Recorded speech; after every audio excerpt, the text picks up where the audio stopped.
The good gentleman from the 14th, Representative Corry.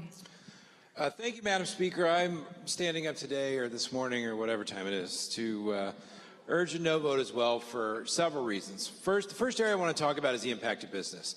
Earlier this session, I stood before our body here and said, let's not tax ourselves out of a good economy. And I think that this is a continuation of that, where we are going to put additional economic strains on our businesses, and this may lead to them leaving our state.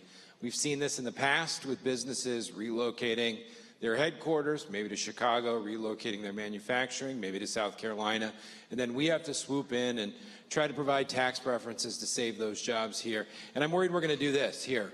We've already seen other high-tech companies that are looking for in-demand jobs like Amazon moving their headquarters, or second headquarters other places.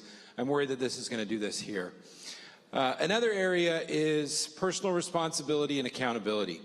We keep saying this is going to be free. It's really not free. It's just that the people who are getting the money aren't having it taken out of their account. It's being taken out of someone else's account. And that's something we need to factor in. I remember when I got my acceptance letter to the University of Washington, I came in and excitedly said to my dad, how are we going to pay for this? And he looked at me and said, we?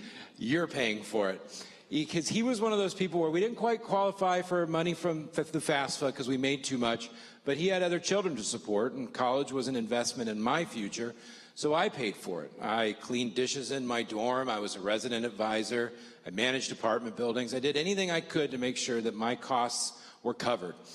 And that translated into a life that when I got out for the real world, I was ready for the real world. I knew how to budget, I knew how to work, and I knew what was expected of me.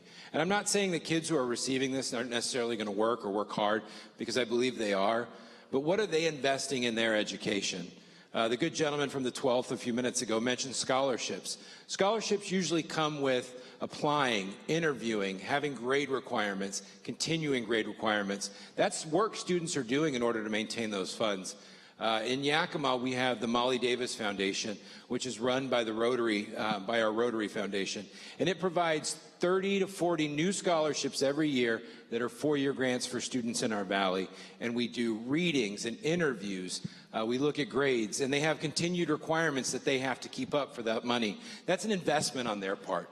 I'm not saying that every student needs to be working a full-time job, but students need to be investing in their education, and we're setting the wrong precedents here. Again, I worry about the one side where we're going to lose companies who are going to move out because we're putting them at a disadvantage by being a business in Washington.